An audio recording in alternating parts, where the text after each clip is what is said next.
கிராமத்து ஸ்டைலில் சூப்பரான தேங்காய் சின்ன வெங்காயம்லாம் வதக்கி சிக்கன் குழம்பு எப்படி வைக்கிறதுன்னு பார்க்கலாமா? இப்போ குழம்பு வைக்கிறதுக்கு ஒரு கடாயில் 12 சின்ன வெங்காயத்தை சேர்த்து நல்லா வதக்கிக்கோங்க. அதில் 6 பல் பூண்டு, ஒரு துண்டு இஞ்சி இதையும் சேர்த்து நல்லா பொன்னிறமாக வர வரைக்கும் வதக்கிக்கலாம். அது கூடவே பட்டை, சோம்பு, கிராம்பு இது எல்லாத்தையும் சேர்த்து நல்லா பொன்னிறமாக வர வரைக்கும் வதக்கிக்கலாம். இப்போ நான் 3 பேர்த்துக்கு குழம்பு வைக்கிறதுக்கு 1 கப் அளவு தேங்காய் சேர்த்து அதையும் நல்லா வதக்கிக்கிறேன்.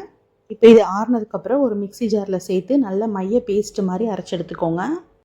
அடுத்ததாக குழம்பு தாளிக்கிறதுக்கு கொஞ்சமாக எண்ணெய் ஊற்றிக்கோங்க. அதில் சோம்பு, 1 இன்ச் அளவுள்ள பட்டை, 2 வரமிளகாய் இது எல்லாத்தையும் சேர்த்து தாளித்ததுக்கப்புறம் ஒரு பெரிய சைஸ் வெங்காயத்தை பொடி பொடியாக கட் பண்ணி சேர்த்து நல்லா வதக்கிக்கோங்க. இப்போ அதிலே 1.5 பழுத்த பழம் தக்காளியை சேர்த்து நல்லா வதக்கிக்கலாம். வெங்காயமும் தக்காளியும் நல்லா வதங்கினதுக்கப்புறம் சிக்கன் சேர்த்துக்கலாம். சிக்கன் நல்லா அந்த வெங்காயம் தக்காளியோட சேர்த்து நல்லா பரட்டி விடுங்க.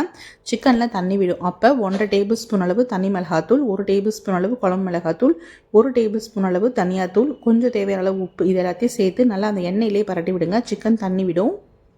சிக்கன் நல்லா வெந்து தண்ணி விடும். அப்போ நம்ம அரைச்சி வச்சுருக்க தேங்காய் பேஸ்ட்டு சேர்த்துக்கலாம். அது கூடவே உங்களுக்கு தேவையான அளவு தண்ணி ஊற்றிக்கோங்க. இப்போ உப்பு காரம்லாம் செக் பண்ணி பார்த்துட்டு நல்லா ஒரு ஹை ஃப்ளேமில் வச்சு 3லேருந்து 4 நிமிஷம் நல்லா கொதிக்க வச்சு எடுத்திங்கன்னா இந்த மாதிரி எண்ணெயெல்லாம் பிரிஞ்சு சிக்கன் குழம்பு சூப்பராக ரெடி ஆகிடும். குழம்பு செஞ்சு பார்த்துட்டு மறக்காமல் கமெண்ட் பண்ணுங்கள். உங்களுக்கு இந்த வீடியோ பிடிச்சிருந்தா சேனலை சப்ஸ்கிரைப் பண்ணிக்கோங்க. இது இட்லி, தோசை, சாதம் எல்லாத்துக்குமே ரொம்ப நல்லாயிருக்கும்.